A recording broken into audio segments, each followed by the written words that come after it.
Well,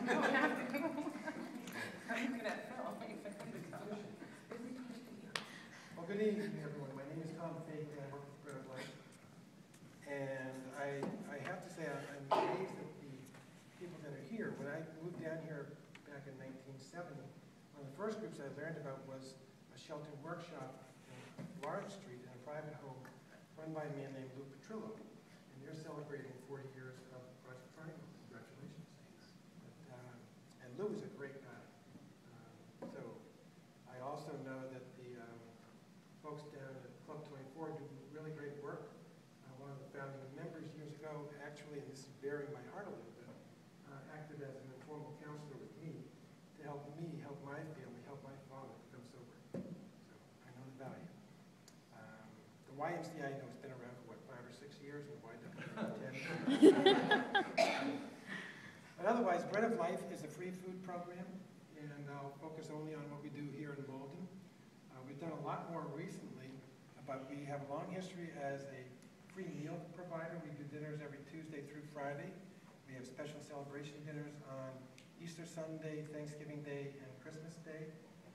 We deliver cooked meals every Tuesday to about 160 homeless people in 3 area motels. Some of them are in Malden legally, and some are not. I don't know the breakdown, honestly. We deliver food orders to shut-ins through the emergency food pantry, and that includes, as of this past year, 6 senior buildings in Malden, and a total of 13 senior buildings in the surrounding communities. We just finished doing the fine higher math, and I got a copy, which I forgot to bring with me, showing that this past year, between the meals and the pantry, the senior nutrition program and the hotel outreach program, we provided something like 841,000 meals and meals equivalents, which is a huge growth over the last year alone. For the past 11 years, we have been one of the 3 or 4 largest distributors of free food in eastern Massachusetts, according to the statistics of the food bank. We work closely with TriCap.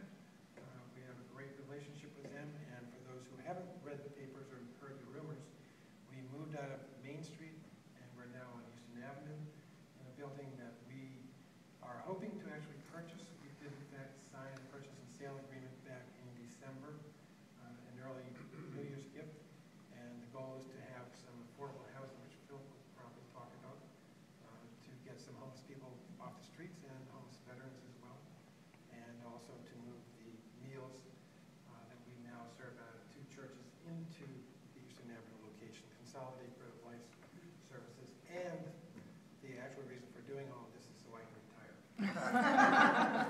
Thank you. Very good.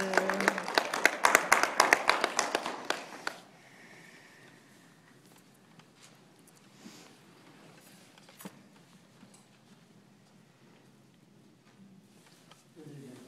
My name is Philip Giroux, and I work with Tri-City Community Action Program. I work with Nick Cohen, who also works the Tri-City Community Action Program. And it's, first of all, I apologize for being late.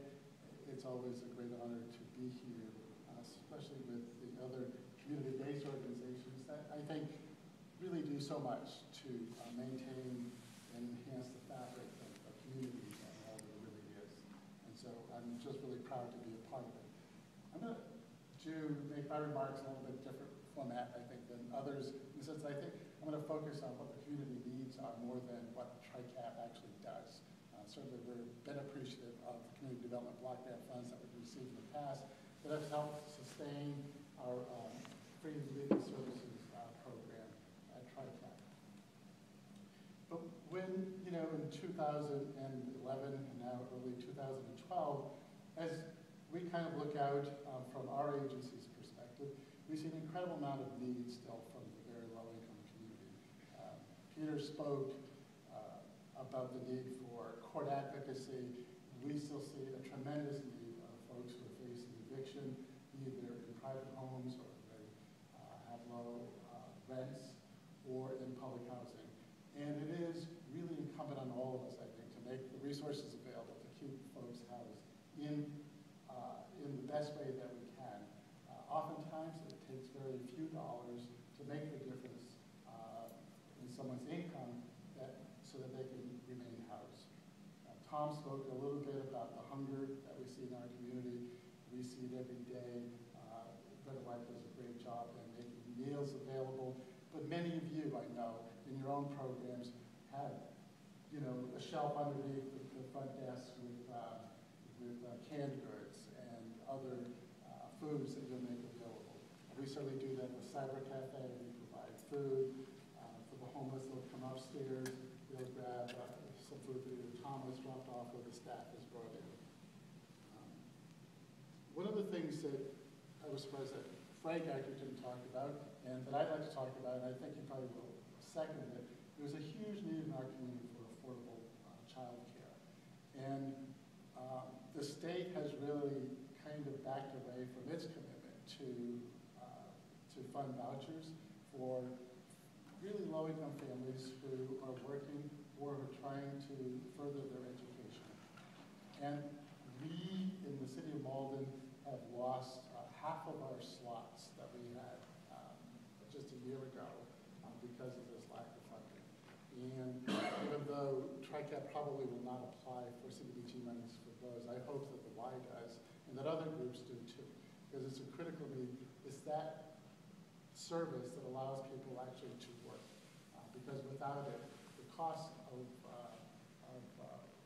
childcare make it unreasonable and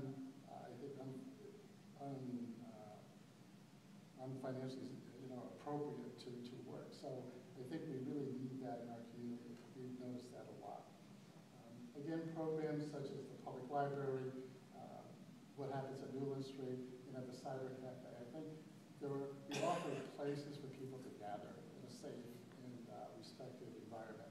And I think, and it's really great hearing of all the programs that are here in Triangle as well, and WISE. I mean, it's like we all work together to make places available where people can feel accepted, where they can gain confidence, and become the contributing citizens that we know that are present in our community. So finally, I'm just going to turn this over because in addition, I know we're talking about mostly human service projects that are being funded by community development block grants. But community development block grants can also be used to fund the infrastructure fabric of our community. And TRICAP, in its work recently, we've been focusing somewhat on the built environment, and especially as it affects pollution to the Malden River. And so I'm going to suggest that perhaps some of those funds could also be used to help reduce some of the runoff of the water as it causes pollution to the Malden River. And I'm going to let Nick Cohen describe a little bit more about the work that he's done and also opportunities that we have to work together as a community to reduce some of the runoff.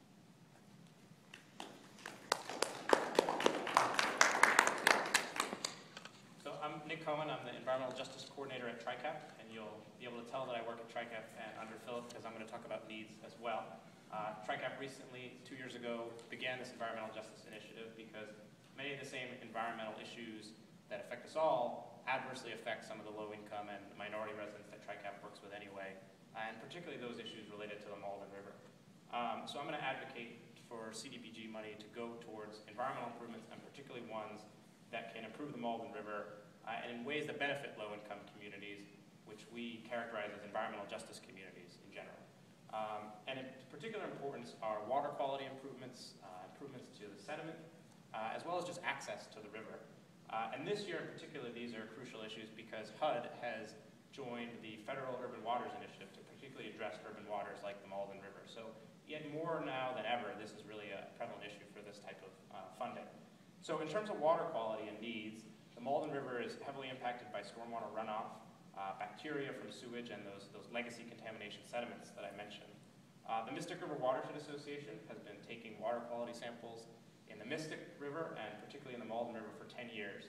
Over those 10 years, the Malden River has never met recommended levels of phosphorus, which is a limiting nutrient for freshwater bodies. It's always been excessive, more than has been recommended, which severely impacts the water quality. And that's a direct correlation in part to stormwater runoff. And in fact, is exacerbated by the fact that, as we all know, Malden is a heavily urban community with large amounts of impervious surfaces like concrete and asphalt that doesn't allow water to infiltrate. And in fact, the portion of Malden that's in the Mystic River watershed is roughly 60% impervious. So 60% of the ground cover is things like concrete and asphalt that don't allow water to infiltrate into it. In terms of E. coli data, there is sewage present in the Malden River. Over those same 10 years, the Malden River is frequently above levels of E. coli bacteria, so sewage, in the water recommended for what's called primary contact, or basically swimming. And often it's even above levels that are recommended for secondary contact or boating. So those water quality levels related to sewage show that the Malden River is not the community resource available today. And finally, in terms of environmental conditions, the sediment data from legacy contamination heavy industries that were here has been characterized by the U.S. Army Corps of Engineers as an alphabet soup of contamination, including things, acronyms like PCBs, TCE, and PAHs, all these scary acronyms we hear about that are carcinogens and cause issues. So there are these environmental conditions, needs, in terms of restoration of the river, and then related to that, there's a significant lack of access. In Malden, there's one place where you can walk along the Malden River, and there are no places where you can actually get close to it, put a boat in, or dip your feet in the water, if not that you necessarily want to. But if we had the restoration, those would be things that we would want to do, but right now there are places to do something. So there's this need for community restoration, and some of the needs that can help that restoration are some of the places we talked about, stormwater treatment. So stormwater treatment is things like infrastructure, like stored natural water, stored natural hydrology, to soften the water, store some of that natural gas that rainwater ground that we put on, things like that, even at residential level. So these improvements are needed, and those great environmental changes can also benefit the community, and more importantly, that are in the past. And so lastly, I'll just point out that some of these things are great opportunities for community engagement and youth jobs and things like that.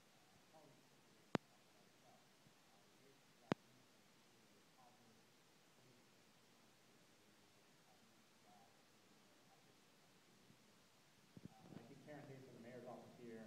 I'll point out that Mayor Gregg has mentioned that the Malden is supposed to be a real community amenity for this city, which is echoed in things like the Malden visioning document, regional plans that are done by the MAPC and other regional groups.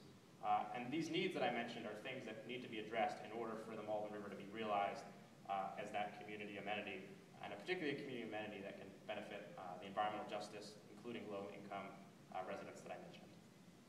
Thanks. Thank you.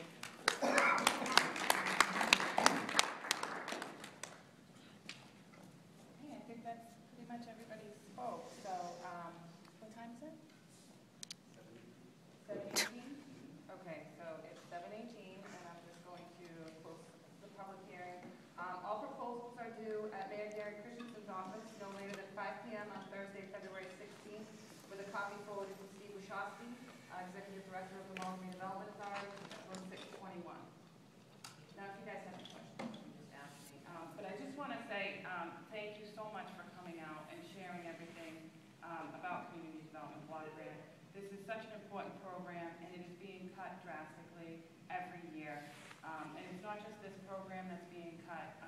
Like I was telling some people, the home program was cut this year almost 40%, and that's a program that also funds other agencies such as TRICAP. So we're applying for CDBG funds too? Yeah, she's applying. There was also the homelessness prevention and rapid rehousing money that Peter had talked about, which was HPRP money that funded some stuff that